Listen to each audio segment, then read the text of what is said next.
Magandang umaga sa lahat. Ngayong umaga ay babasahin natin ang ika-11 kabanata ng ikalawang Korinto at magbabahagi ng salita si Pastor Joash.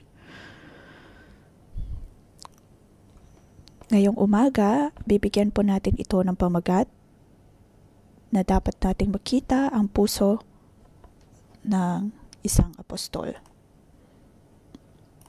Makikita po natin dito ang perspektibo na mayroon si Pablo.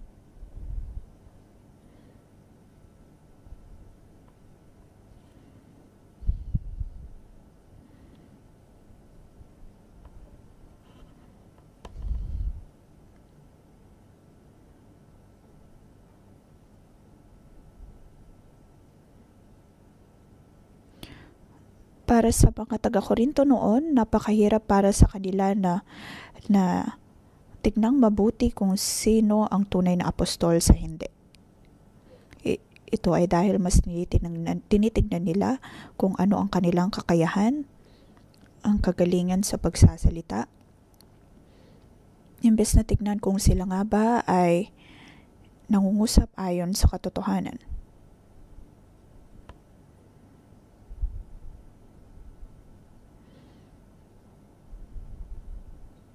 Dito, dapat po nating tandaan na maging mga huwad na apostol ay maaari din pong maging magaling magsalita.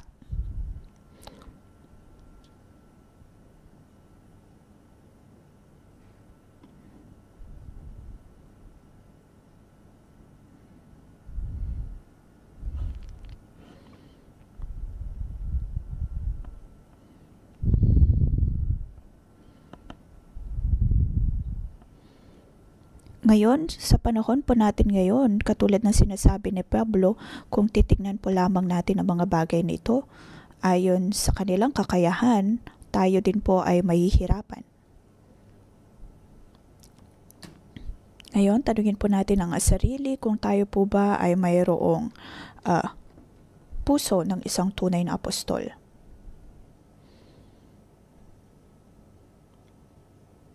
Ngayon, tignan po natin ang verse 1 to 6.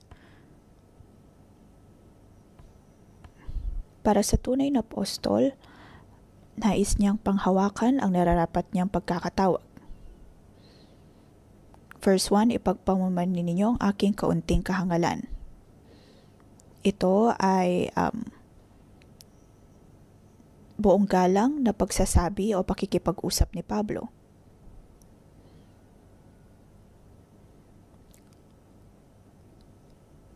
Sinasabi ni Pablo dito na maaaring ang kanyang mga sinasabi ay hindi kalugod-lugod o kaya ay katuwa-tuwa para sa iba.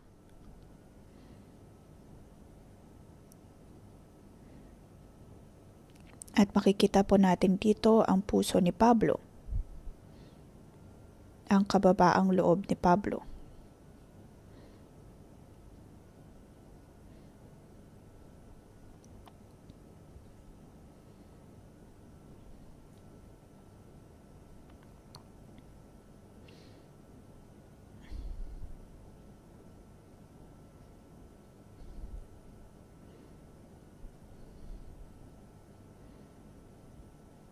Sabi niya dito, pinapaalalahanan ni Pablo ang mga taga-Korinto. Nakita ninyo ang aking pakiramdam at galit sa mga nakaraang mga sulat.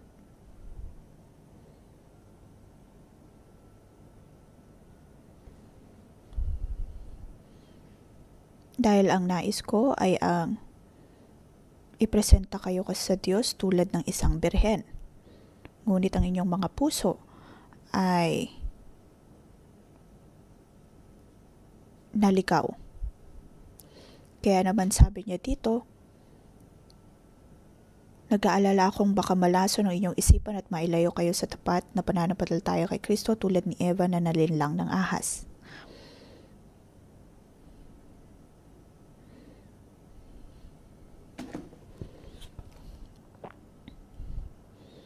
Nakikita natin dito na ang puso ni Pablo ay puno ng takot.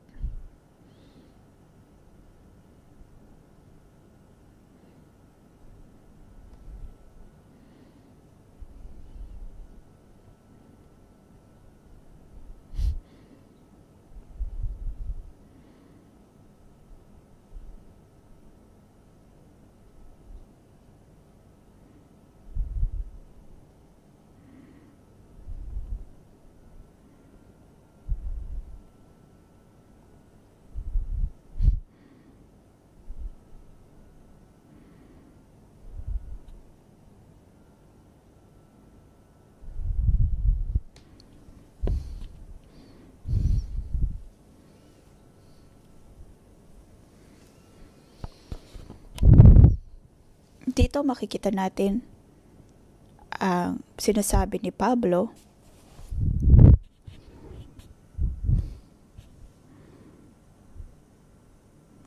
na wag lamang umasa sa kaalaman na nasa mundo.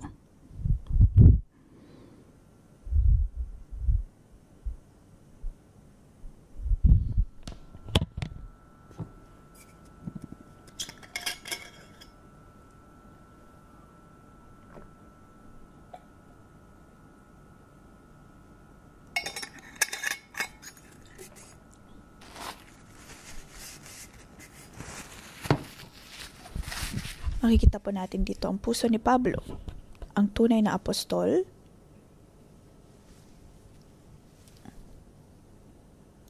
ay mayroong tunay na sinseridad at kababaang loob.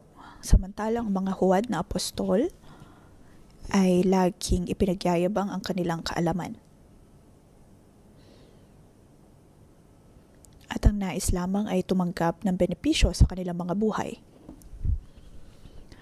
Ang mga huwad na apostol ay katulad ng ahas na binabanggit po dito, na ang nais ay ang malinlang ang iba.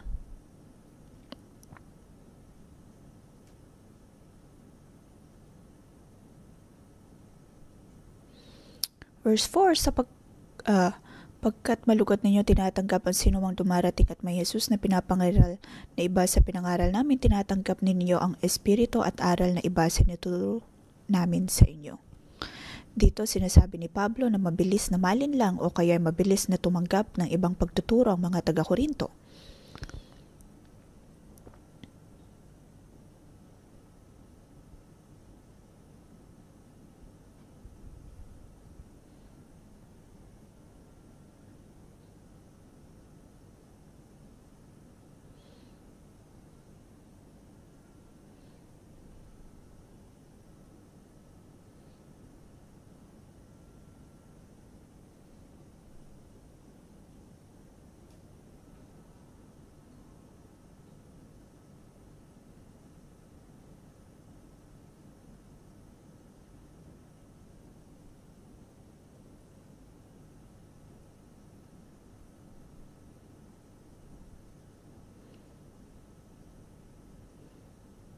Ayon sa mga panahon po na iyon,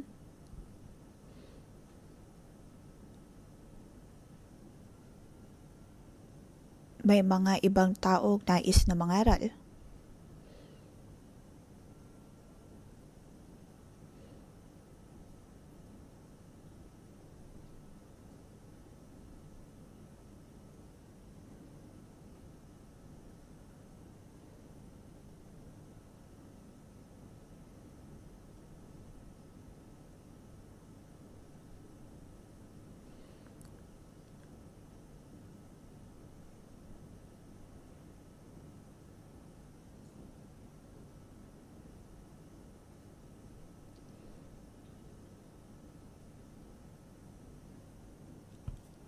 Ang mga huwad na apostol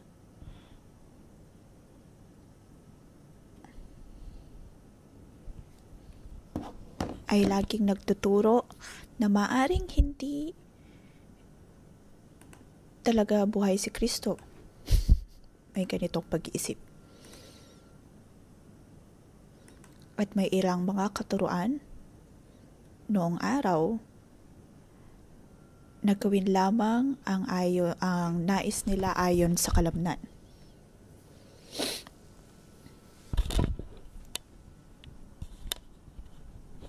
Ito yung sinasabi nilang another Jesus and another gospel.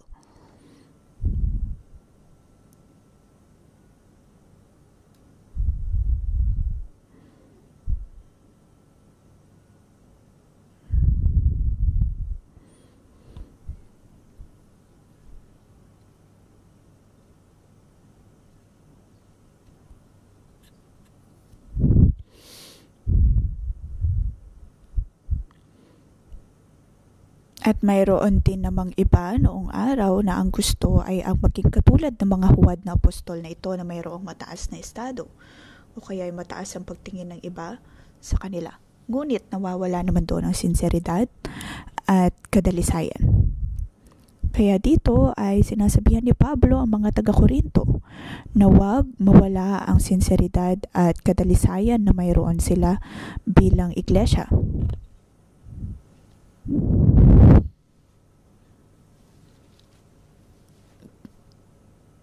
Dito pinapaalalahanan po tayo na oo, totoong iglesia ng Diyos ang iglesia sa Korinto.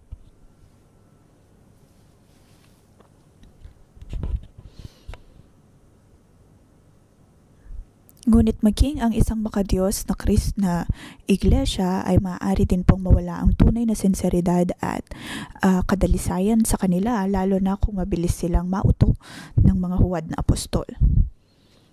Ang sulat na ito ni Pablo ay magandang pagpapaalala sa atin, lalo na kamakailan lamang ay nagkaroon tayo ng beach baptism at maraming mga patotoo tayo naririnig. At maraming mga kapatiran ang nais na mabautismohan kahit na sila'y bagong Kristiyano lamang.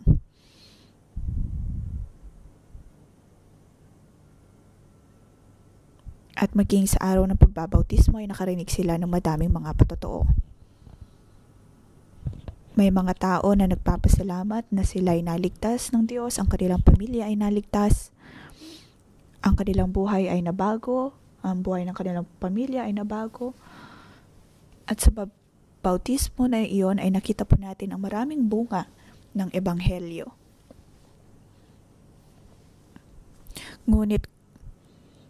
Ngunit kung sisiyasatin natin ang ating sariling mga buhay, mula sa pagkakataong tayo ay nabautismuhan, nanatili nga po ba ang ating sinseridad at kadalisayan sa harap ng Diyos? Naalala ko nang ako ay nabautismuhan, ako din ay nagkaroon ng komunyon.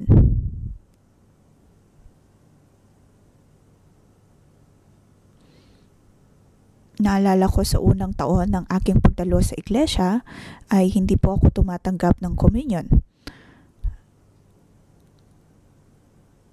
Dahil noon, sa mga gawain noon, ang sinasabi nila ay kung ikaw ay nabautismuhan na, saka ka lamang maaring tumanggap ng komunyon. At noon ay nagtatanong ako kung anong lasa o kaya anong pakiramdam ng paggawa ng Holy Communion. At natanggap ko lamang iyon matapos akong mabautismuhan. Naalala ko, iyon ay 2005, May 31.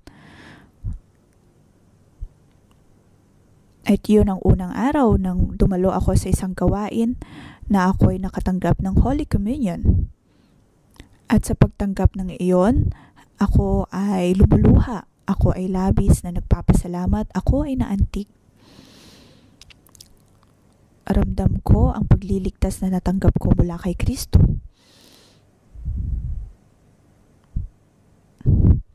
Natanggap ko nga ang tunay na regalo ng pagpapatawad. Ngunit ngayon ay paulit-ulit na tayo nagkakaroon ng Holy Communion at ako man din ay tumanggap na nito ng maraming beses.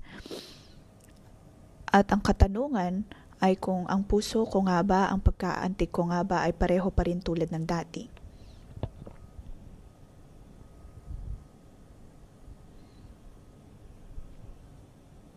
Ang akin nga bang espiritu ay talagang nasa diwa na ito ng pagpapatawad?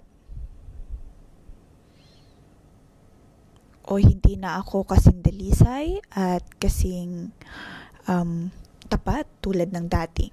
Mga kapatid, ito ay pagpapaalala sa atin pong lahat, hindi lamang po sa iglesia noon sa Korinto, kundi maging din po sa atin.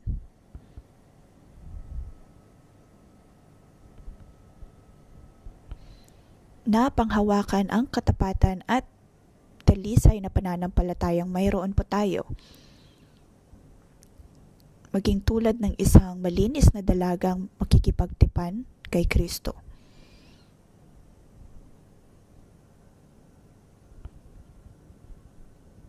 Bilang iglesia, tayo po ay nakatanggap ng pag-ibig at kabutihan ng Diyos.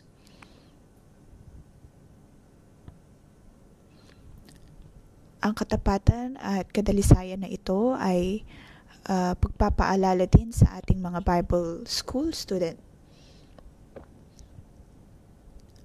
Ang pananabik, pagnanais na mayroon tayo,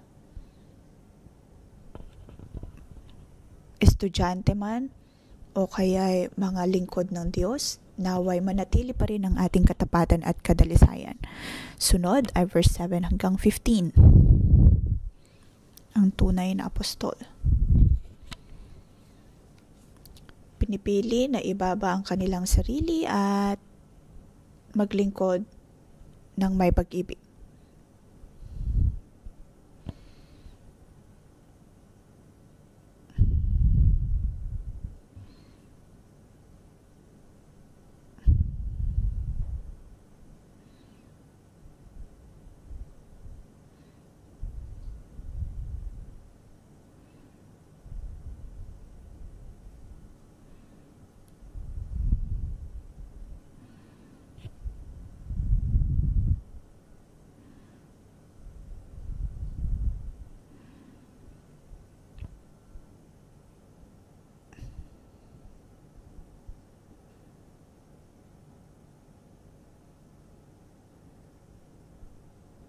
Nakikita po natin dito na si Pablo ay humaharap ng mga kritisismo at akusasyon, katulad ng ibinagahagi ni Pastor Joshua.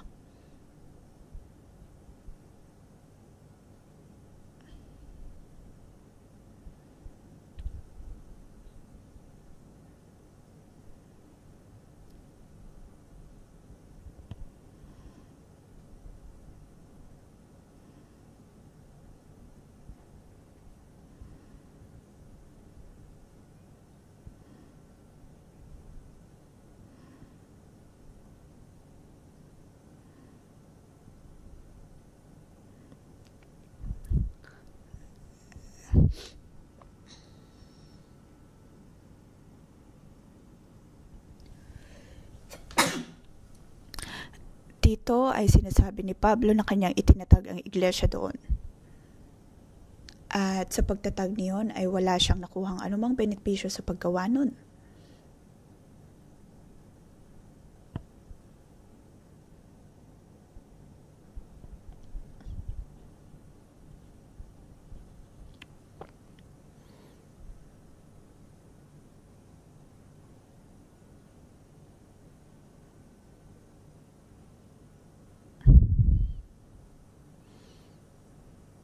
Sabi sa verse 10, habang katotohanan ni Kristo ay nasa akin, hindi mapapatigil ang pagmamalaki kong ito saan man sa Akaya.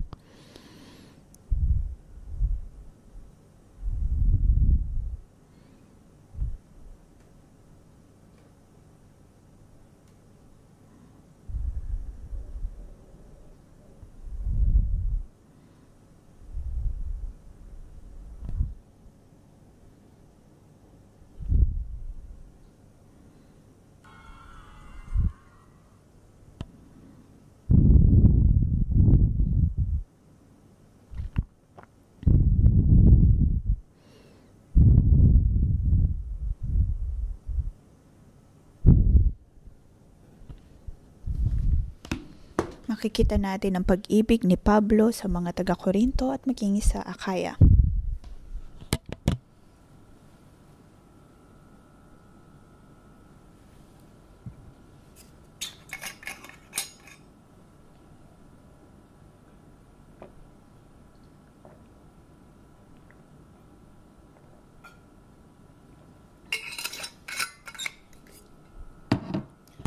Verse 11, bakit ko ginagawa ito? Dahil ba sa hindi ko kayo mahal? Alam ng Diyos kung gaano ko kayo kamahal. Alam ni Pablo kung bakit niya ginagawa ang mga bagay na ito. Kanyang ibinibigay ang kanyang sarili ayon sa pag-ibig. Verse 12, at patuloy kong gagawin ang ginagawa ko ngayon upang mawala ng batayan ng pagmamalaki ng iba na ang paglilingkod nila ay tulad ng aming ginagawa. Dahil ang mga huwad na apostol na naroon ay madadaya at mga mapagpanggap. Itinatag ni Pablo ang iglesia ayon sa pag-ibig, ngunit puro lamang akusasyon ang kanyang natatanggap. Ngayon ay kanyang sinasabi na ayaw na niyang maging pabigat sa kanila. At alam iyon ng Diyos, alam nila iyon bilang kanyang iglesia. Ito po ang puso ni Pablo. Mga kapatid, paano pa tayo tumutugon sa ganito?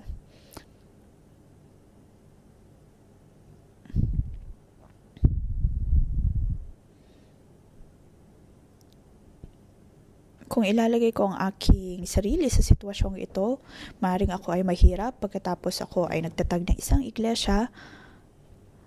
Ang nais ko lamang ay ang makatanggap ang aking kongregasyon o kaya ay cell member ng benepisyo.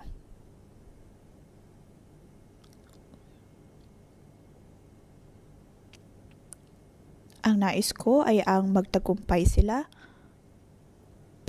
pagkatapos bilang ganti ay aakusahan lamang nila ako. Paano ako tutugon? Kung tayo ang nasa ganitong sitwasyon, paano tayo tutugon? Kung ako lamang ay ang tatanungin ay hindi ko na sila kakausapin.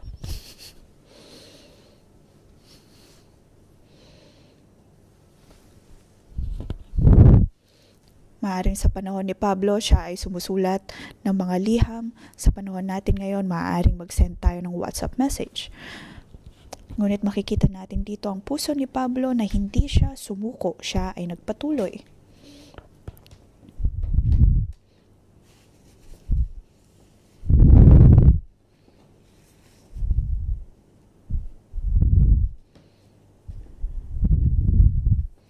Patuloy niya pa rin pinapaalalahanan ang mga taga-Korinto na maging maingat sa mga huwad na apostol.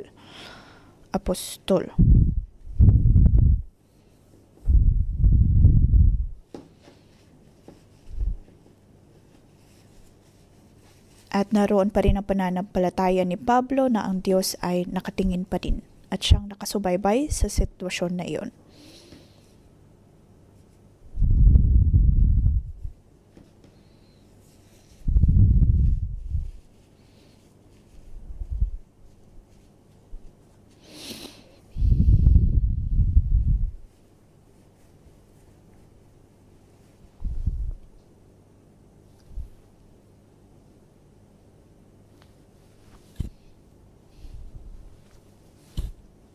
Alam ni Pablo na Diyos mismo ang tutugon maging sa mga huwad na apostol na ito. Ibinaba ni Pablo ang kanyang sarili ayon sa pag-ibig. Dahil katulad pa rin iyon ng pagkatatatag niya ng iglesyang iyon ayon sa pag-ibig.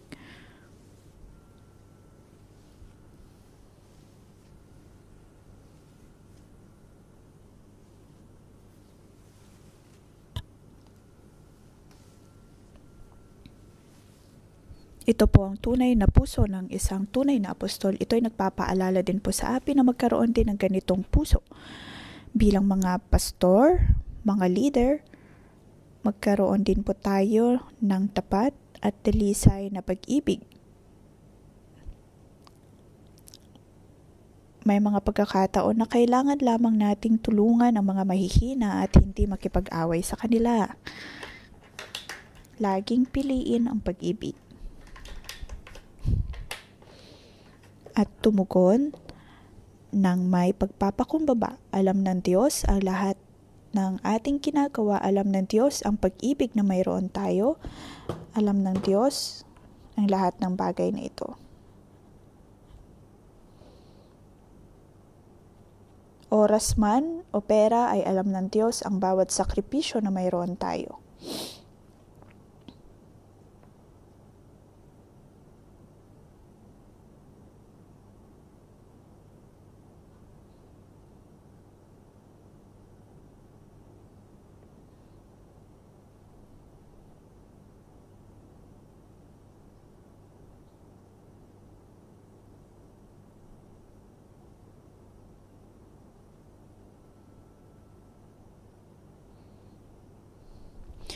Verse 16.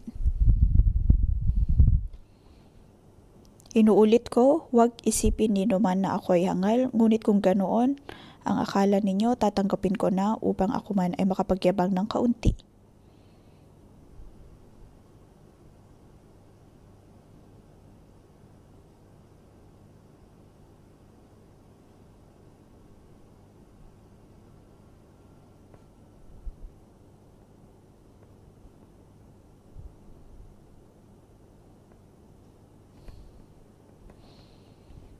Totoo na ang pagyayabang ay hindi mabuti.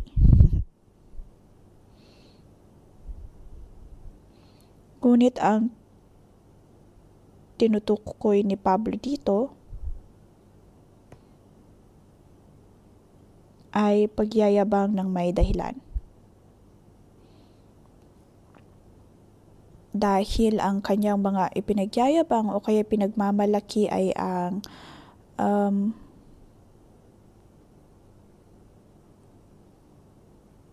ang paghihirap na ginawa niya para sa Korinto.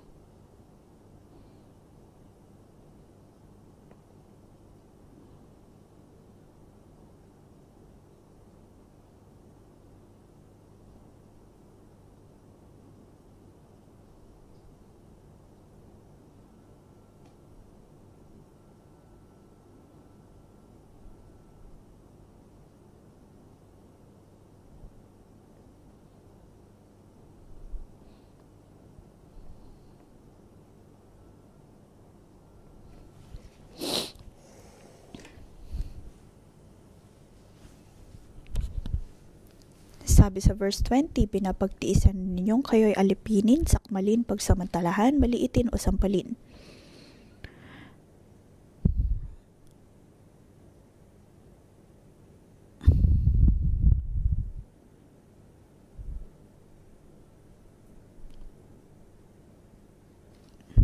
Dito, sinasabi ni Pablo na sila ay namanipula na ng mga huwad na apostol. At 21, nakakahiyaman ay aminin kung hindi namin kayang gawin iyan.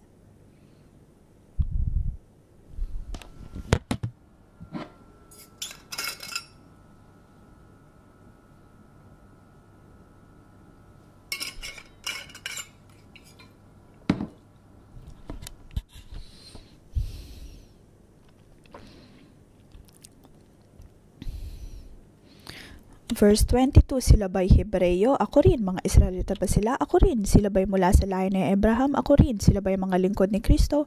Mas mabuti akong lingkod ni Kristo kaysa kanila para akong isang baliw na nagsasalita ngayon. Higit ang aking pagpapagal kaysa sa kanila. Mas maraming beses akong nabilanggo, hinagupit ng napakaraming beses at madalas na nabingit sa kamatayan. Dito ay nagpaliwanag si Pablo.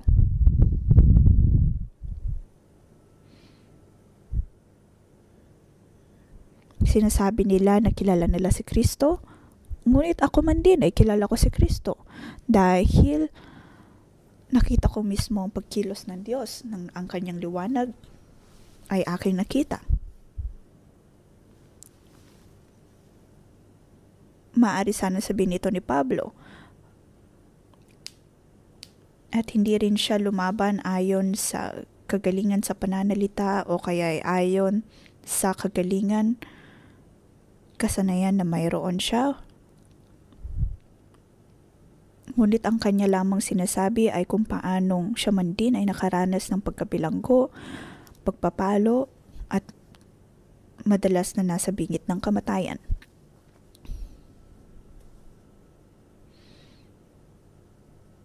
Sa verse 25 at 26 ay kanyang inikikinuwento kung paano pa siya napahirapan bilang tagasunod ni Kristo.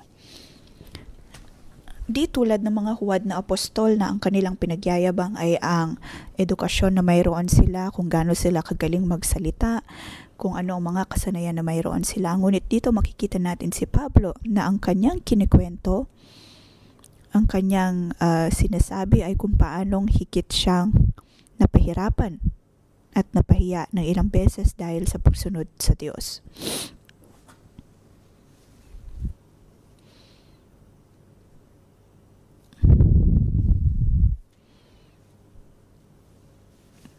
Siya ay nagtala ng 21 insidente ng pagpapahirap na kanyang naranasan.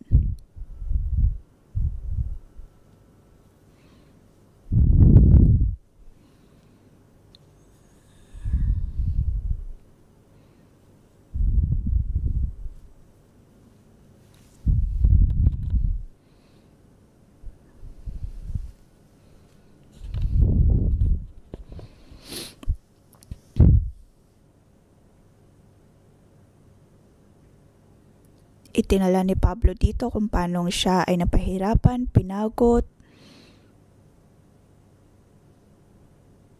pinagbabato, hinagupit, nagpuyat, nagutom, nauhaw, at lahat-lahat.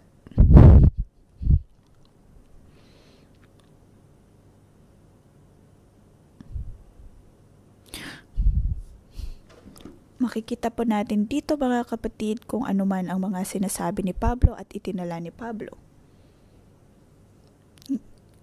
Ngayon sa panahon po natin, ano ang madalas nating ipinagyayabang o kaya pinanghahawakan?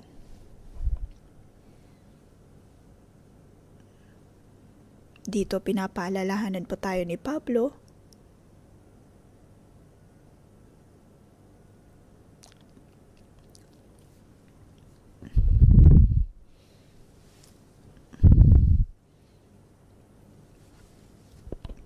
ang tungkol sa marka ng pagpapahirap na ating nararanasan dahil sa pagsunod natin kay Kristo. Nang ako ay nasa marketplace, nang ako'y estudyante pa lamang, ang gustong kong gawin ay ang depensahan ang iglesia. Dahil maraming sinasabi ang ibang mga tao, ibang mga iglesia tungkol sa atin.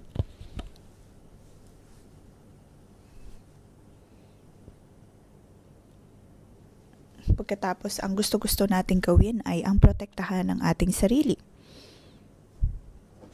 at ilayo ang ating sarili.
Dito ay buong kumpiyansang ibinabahagi ni Pablo na siya'y nahihirapan din sa kanyang pagsunod sa Diyos, ngunit ang lahat ng ito ay marka ng tunay na pagsunod sa Diyos.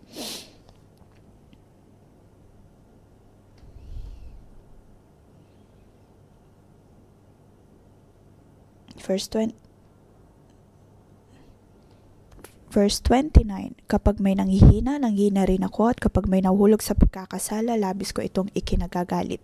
Dito makikita natin na hindi inaakusahan ni Pablo ang mga taga-Korinto, bagkus siya ay nanghihina rin para sa kanila, at mayroong pagpupursigi sa kanyang puso na ang nais niya ay paglingkuran pa rin sila.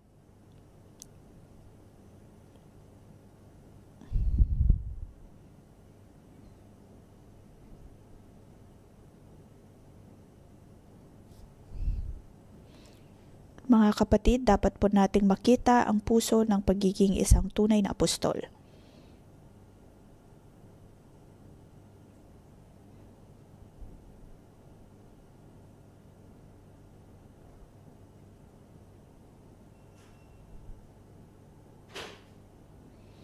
Tulad ng ako ay nasa aking paglilingkod, ako ay nagpapasalamat na ang Diyos ay narito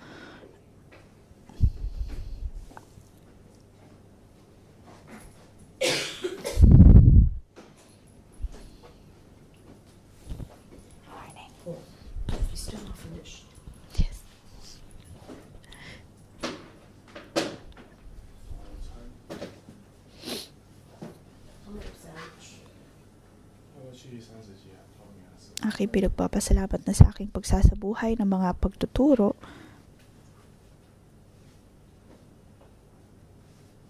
ay mayroong pagpapala. Naway maging tulad tayo ni Pablo, maglingkod ng may pag-ibig, maging mapagpakumbaba, at magkaroon ng kumpiyansa sa Diyos. Panginoon, hindi ako takot sa mga pagpapahirap dahil ang makatanggap ng akusasyon at persekusyon para sa iyo ay para pa rin sa iyong kalwalhatian. Naway, samahan tayo ng banal na Espiritu, atin pong purihin ng Diyos.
Daniel 老师那个有。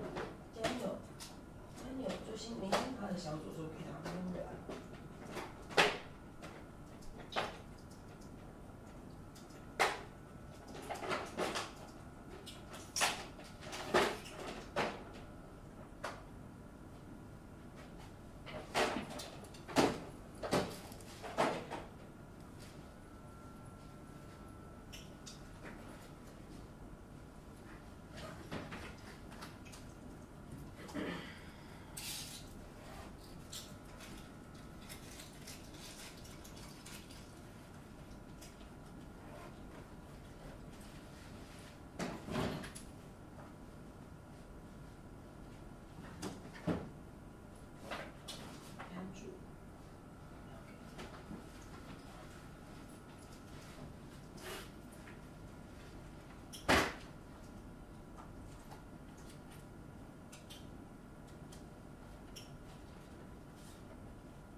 Panginoon, pinupuri ka namin at pinapasalamatan.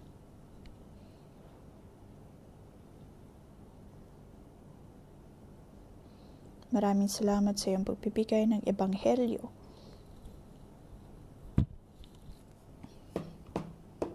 Panginoon, tulungan mo ang bawat isa sa amin.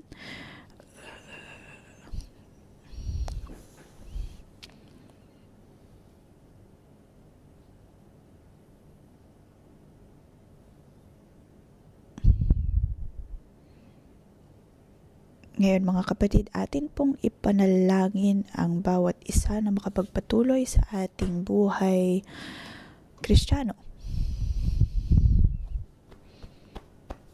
Ating pong ipanalangin ang bawat isa, ipanalangin ang bawat branch church, kahit na ang ilan sa ating mga simbahan ay nasa mga lugar na hindi pinapayagan ang ganitong relihiyon. Ngunit paano po inaatake ng kaaway ang iglesia? Halimbawa ay kung ang isang iglesia ay mayroong problema pagdating sa pagkakasala ng kalamnan, ang buong iglesia ay maaaring maapektuhan. Ito man ay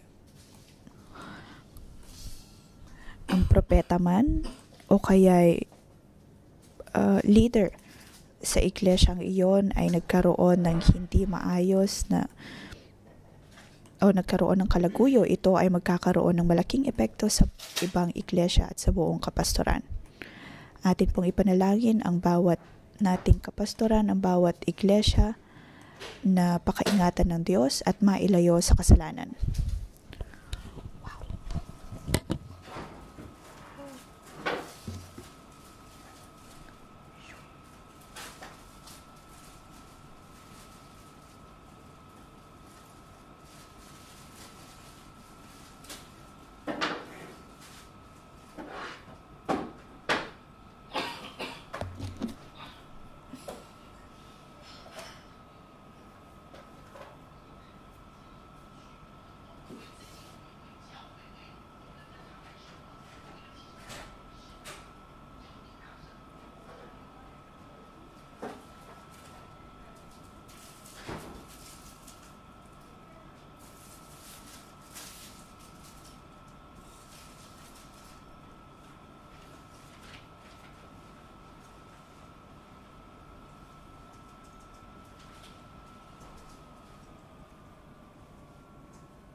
Mga kapatid, sa pagsasabuhay po natin ng katotohanan o kaya ay paghawak natin sa katotohanan, isang mahalagang punto ay kung handa po ba talaga tayong tanggapin ito at pakinggan ito. Dito pinaalalahanan ni Pablo ang mga taga-Korinto na biging tulad sila ng malinis na dalagang ititipan sa isang lalaki na walang iba kundi si Kristo. Maaaring sa buhay po natin ay may mga taong nais na tulungan tayo ayon sa katotohanan. Ngunit ito ay inaayawan. Ang katanungan ay kung mayroon tayong puso na handang tumanggap ng pagtatama.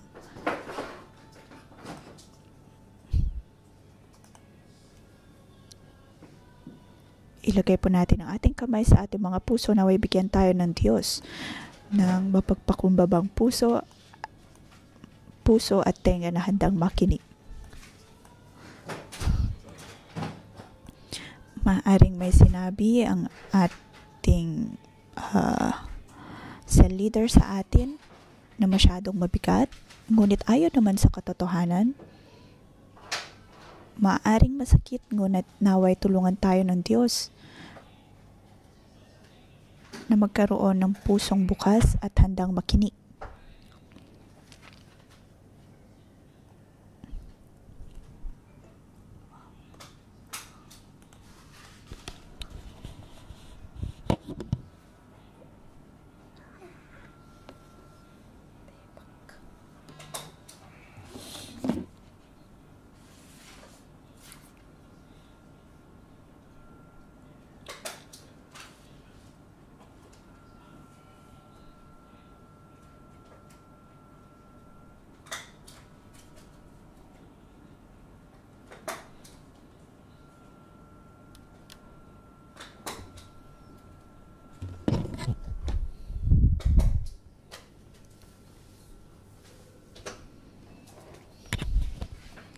Panginoon, tulungan mo kami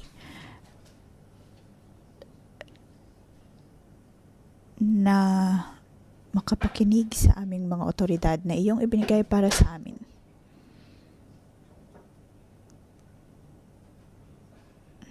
Bigyan mo kami, O Diyos, ng mapagpakumbabang puso na sa tuwing kami ay tinatawma ng aming mga otoridad ay magagawa namin ito at matatanggap ng buong puso.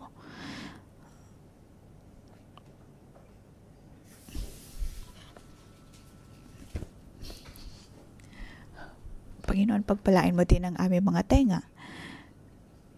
Maaring mabigat ang kanilang mga sinasabi, masakit, ngunit alam namin, O Diyos, na ito ay para sa aming ikabubuti. Kaya naman tulungan mo kami, O Diyos, na tanggapin ito ng buong puso, ng buong pagpapakumbaba. Tulad ng iglesia sa Korinto, na handa silang magpakumbaba at humingi ng tawad nang isinulat ni Pablo ang mga liham na ito. Bigyan mo kami ng tenga, O Diyos, na handang makinig.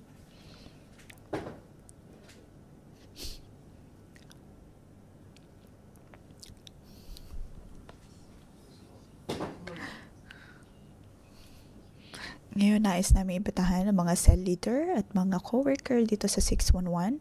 Sa mga nakikinig online, kung kayo man ay mga cell leader, maaari po kayong tumayo. At ang lahat ng nakaupo ay palakpakan po natin ang mga cell leader na ito.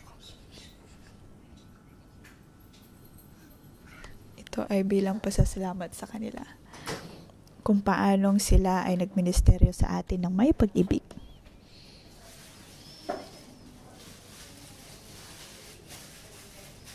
Ngayon, tinatawag po natin ang bawat cell leader. Maaaring kayo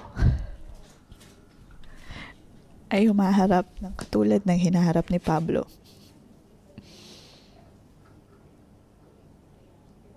Kung saan kayo ay inaakusahan ng mga inyong dinidisipulo na hindi nyo sila mahal, o maaaring sa ating mga co-workers.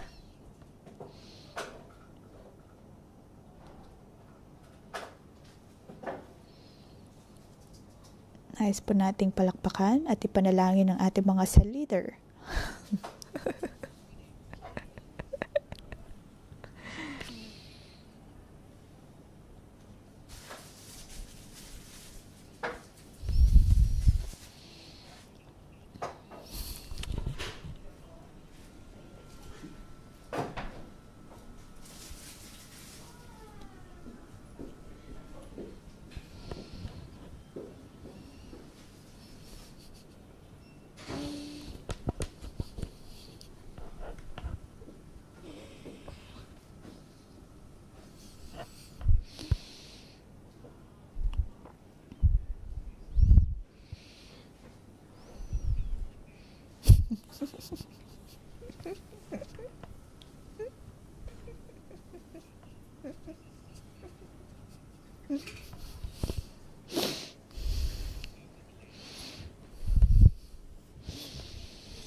Atin pong ipanalangin ng ating mga coworker at mga cell leader na naway hindi sila sumuko sa kanilang pagdidisipulo tulad ni Pablo, kailanman hindi siya sumuko sa kanyang pagdidisipulo. Naway tulungan ng Diyos ang bawat coworker at bawat cell leader na ayon sa habag at kabutihan ng Diyos ay makapagpapatuloy tayo sa pagdidisipulo. Naway ang pag-ibig at kumpiyansa ng Diyos ang magpalakas sa bawat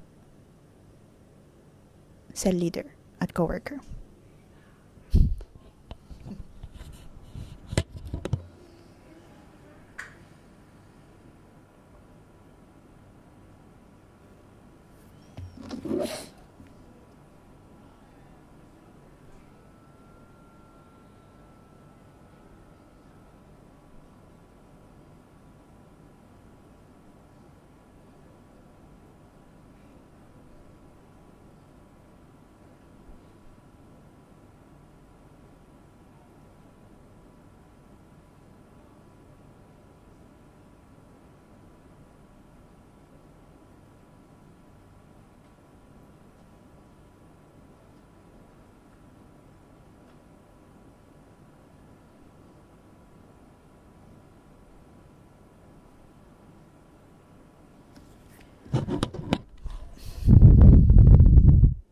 Panginoon, aming pinapanalangin ang bawat cell leader. Nung una, O Diyos, ay hindi namin alam kung paano magdisipulo, ngunit dahil sa pag-ibig na mayroon kami sa iyo, kami ay naritong tumatayo upang magdisipulo ng iba. Ngunit alam namin, O Diyos, na madalas silang hindi maunawaan, makaharap ng akusasyon. Ngunit katulad lamang, O Diyos, ng kabanatang ito, Panginoon, alam mo ang bawat naming dinaramdam.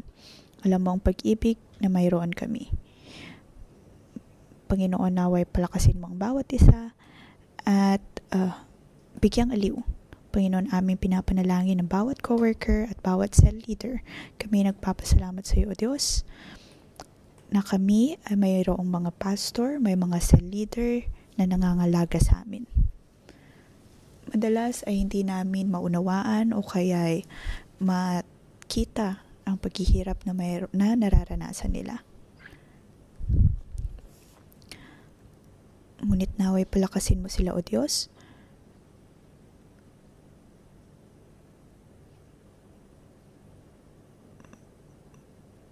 Palakasin mo sila upang sila ay makapagpatuloy sa pagmiministeryo sa iyo. Panginoon, ikaw ay mabuting Diyos.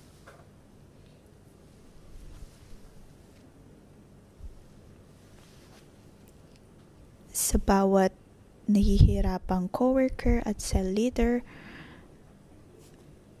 aming ipinapanalangin, O Diyos, na sa paghihirap na kanilang nararanasan pagdating sa pagdidisipulo, mga hindi naunawaan, mabilis na maukasahan,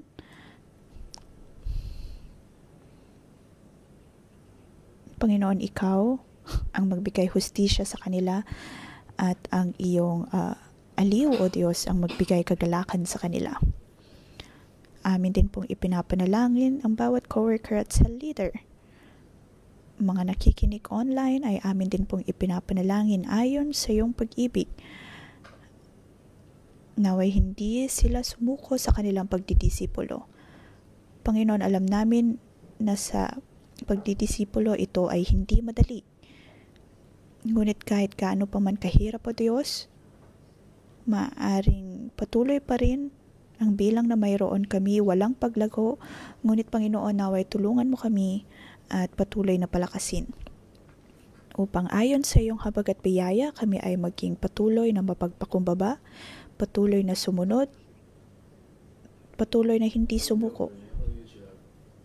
Panginoon, ayon sa iyong kalakasan, tulungan mo kami, O Diyos, na magkaroon pa rin ng kasiyahan at kalakasan dahil alam namin, O Diyos, na hindi kami nag-iisa. Tulungan mo kami, O Diyos, na magkaroon ng tunay na ligaya, tunay na buhay. Tulungan mo kami, O Diyos, na maging tulad mo. Patuloy mo kaming pangunahan. Pinupuri ka namin at pinapasalamatan. Ngayon, gamitin po natin ang pagkakataon na ito upang magbahagi. Maaaring naranasan ninyo kung ano man ang nararanasan ni Pablo sa inyong buhay pananampalataya, ang mga paghihirap na katulad ng naranasan ni Pablo. Kung paanong siya ay paulit-ulit na sinaktan, paulit-ulit na pinahirapan, ibinato, nakaranas ng at laging nakakaranas ng delikadong sitwasyon.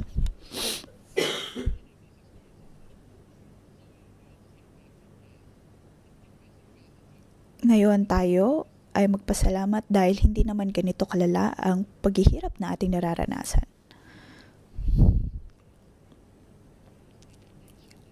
Huwag po natin itong baliwalain dahil kung tutusin ay may mga tao na nakakaranas ng ganitong tunay na pagpapahirap.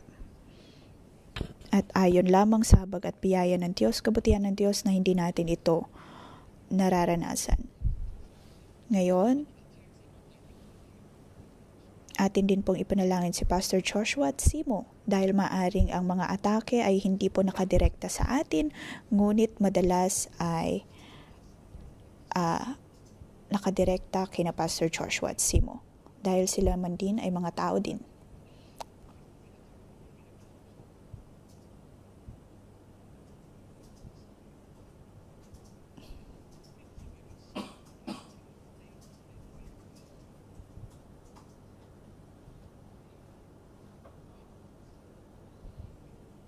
Nakita natin na kailanman hindi sila sumusuko at madalas nilang sinasabi na wag nabaliwalain lamang ang bawat pag-atake, ngunit naway ipanalangin natin sila.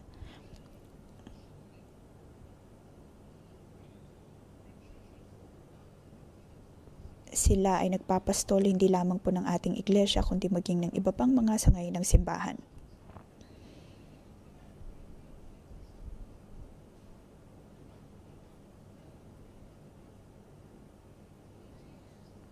Tayo po ay magpasalamat sa Diyos.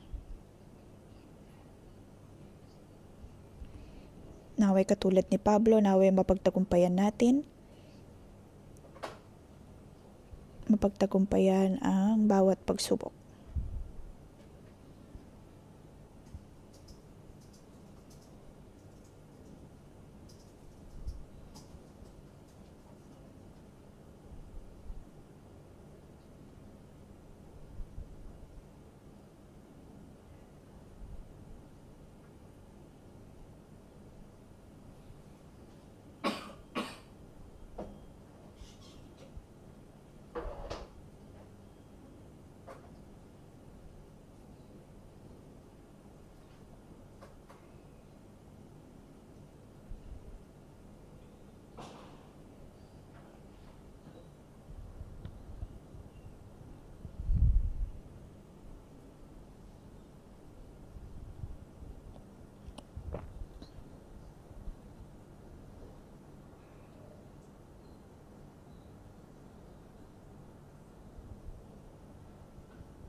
Panginoon, iniibig ka namin ng buong puso.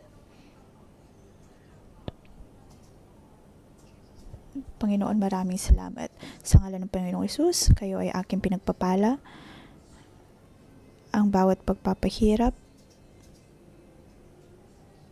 naway hindi ninyo maranasan ang pagpapahirap na naranasan ni Pablo. Ngunit maaring kayo ay nakakaharap ngayon ng mga paghihirap.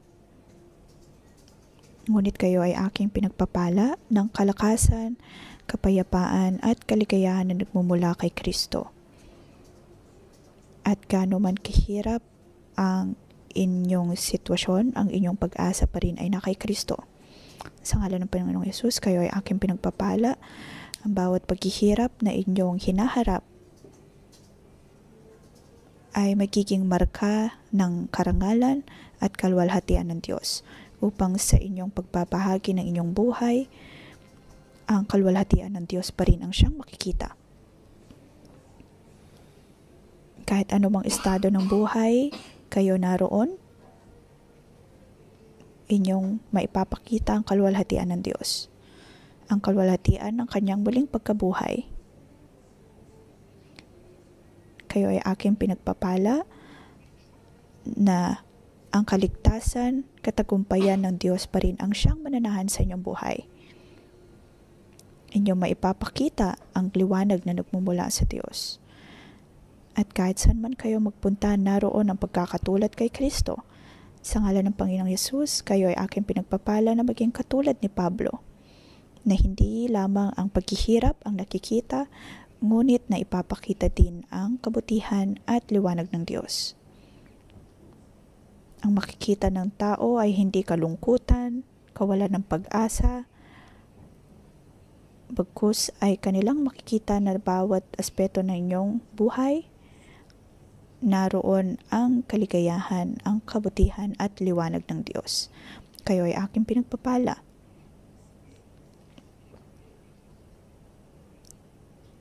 Na hindi lamang kayo ang makakatanggap ng pagpapala, kundi maging din ang iyong minamahal sa buhay. Sa ngalan ni Jesus, Amen. Dito po nagtatapos ang ating pangumagang debosyon. Magandang umaga.